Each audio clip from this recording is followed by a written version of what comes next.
Friends, welcome back SumaTV kitchen. మనకైతే ఇక వరలక్ష్మి వ్రతం స్టార్ట్ అవబోతుంది కదా, ఇంకా రాబోతుంది. అట్లాంటప్పుడు వరలక్ష్మి వ్రతంకి ఇలా చిట్టి ముత్యాలతో పాయసం చేయండి, చాలా బాగుంటుంది. చూడండి, ఈ బియ్యాన్ని చిట్టి ముత్యాల బియ్యం అంటారు. ఇవి మనకి ఏ మార్ట్స్లో అయినా అవైలబుల్గా ఉంటాయి. చూడండి ఎంత చిన్నగా ఉన్నాయో ముత్యాలలాగా. వీటితో మనం పాయసం ఇప్పుడు చేయబోతున్నాం. ఫస్ట్ అయితే వీటిని ఒక టీ గ్లాస్కి తీసుకోవాలి. తీసుకొని బాగా క్లీన్ చేసేసుకొని ఇంకా ఉడకబెట్టుకోవాలి. రైస్ చూపిస్తాను. ఇలా ఉడకబెట్టేసుకొని రైస్ రెడీగా ఉంచుకోవాలి. కొంచెం పలుకుగా ఉంచుకోండి. సో అవే ఉంటాయి, మనం 4 విజిల్కి ఉంచినా సరే అవి గట్టిగానే ఉంటాయి. బియ్యం అంత గట్టిదనం అన్నమాట. ఒక పావు గంట ముందు నానబెట్టుకుంటే బాగుంటాయి. సో ఇంకా డ్రై ఫ్రూట్స్ మనకి నచ్చినవి తీసుకోవచ్చు. ఇప్పుడు స్టవ్ పైన ఒక గిన్నె పెట్టుకొని అందులో నెయ్యి వేసుకోవాలి. 1 టీ స్పూన్ నెయ్యి వేసుకొని మన డ్రై ఫ్రూట్స్ ఉన్నాయి కదా, వీటిని ఇంకా ఫ్రై చేసి పక్కకు తీసుకోవాలి.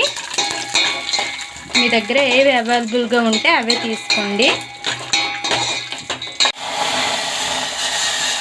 ఇప్పుడు అదే నెయ్యిలో మనం డ్రై ఫ్రూట్స్ పక్కకు తీసుకున్నాక 1/2 లీటర్ పాలు అనేవి వేసేసేయాలి.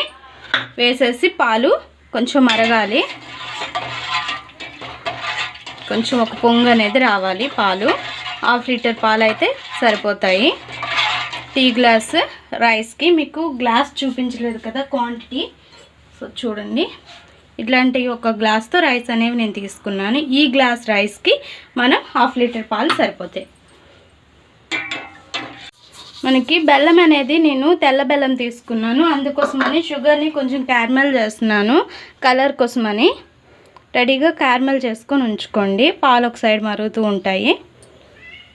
పాలు చూడండి ఒక పొంగు వచ్చాయి కదా. ఇప్పుడు రైస్ వేసేసుకొని ఇందులో కొద్దిసేపు ఉడికించుకోవాలి. రైస్ అనేది మొత్తం వేసేసేయండి.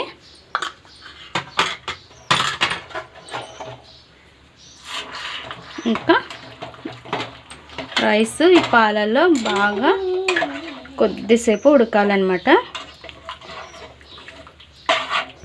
ఇంకా బెల్లం కూడా వేసేసుకోండి. ఇలా కొంచెం నలగొట్టుకొని వేసుకోండి. నేను నలగొట్టుకున్నాను కానీ కొంచెం గడ్డలా కట్టేసాయి. వేసేసుకొని బాగా బెల్లం కరిగేంత వరకు కలుపుతూ ఉండండి. చాలా సింపుల్ ఈ పాయసము. అండ్ ఎంత నిష్టగా చేసి అండ్ మంచిగా అమ్మవారికి నైవేద్యంగా పెడితే చాలా మంచిది. ఇలా చేసి అండ్ టేస్ట్ కూడా చాలా బాగుంటుందండి. కంపల్సరీగా ఈ రైస్ దొరికితే ట్రై చేయడం అయితే మానకండి. క్యారమెల్ చేసిన షుగర్ పాకం కూడా వేసేసేయండి. నెమ్మదిగా వేయండి, పొంగుతుంది. నెమ్మదిగా వేసుకొని మిక్స్ చేసుకొని తర్వాత మిగతాది వేసుకుందాం. ఇప్పుడు 1 టీ స్పూన్ ఇలాచీ పౌడర్ వేసుకోండి. నేను ఇలాచీ పౌడర్ని ఇలా షుగర్లో మిక్స్ చేసేసి మిక్సీ పట్టాను. సో అందుకోసమని 1 టేబుల్ స్పూన్ వేసాను. ఇప్పుడు మనం రెడీగా ఉంచుకున్న డ్రై ఫ్రూట్స్ వేసేసేయండి. కొద్దిగా వేసుకొని పైన డెకరేట్ కోసమని కొంచెం ఉంచుకోండి పక్కకి.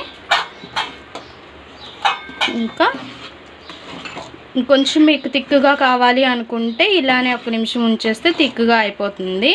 సో లేదు ఇలానే కావాలి అనుకుంటే లూజ్గా ఇంకా స్టవ్ ఆఫ్ చేసేసేయచ్చు. చూసారుగా ఫ్రెండ్స్, మన చిట్టి ముత్యాల పాయసం రెడీ అయింది. ఇంకా ఒక బౌల్లోకి తీసుకుందాం. చూసారుగా ఫ్రెండ్స్, చాలా సింపుల్గా మన చిట్టి ముత్యాల పాయసం రెడీ అయింది. ఇంకా నేను ముందుగా కొద్దిగా ఉంచుకోండి అని చెప్పాను కదా డ్రై ఫ్రూట్స్, అవి కూడా పైన వేసేసేయండి. ఉంటే లోపలికి వెళ్ళినవి వెళ్తాయి. చాలా టేస్టీగా అండ్ చాలా సింపుల్గా అయిపోతుంది. అండ్ అమ్మవారికి కూడా ఇలా పాయసం అంటే చాలా ఇష్టం. ట్రై చేయండి. సో అమ్మవారికి కూడా పెట్టడానికి చాలా వరకు ట్రై చేయండి చిట్టి ముత్యాలు దొరికితే. అండ్ మా ఈ వీడియో మీకు నచ్చినట్లయితే లైక్ చేయండి, షేర్ చేయండి, మా ఛానల్ని సబ్స్క్రైబ్ చేసుకొని పక్కనే ఉన్న బెల్ సింబల్ క్లిక్ చేయండి. Please friends, more videos.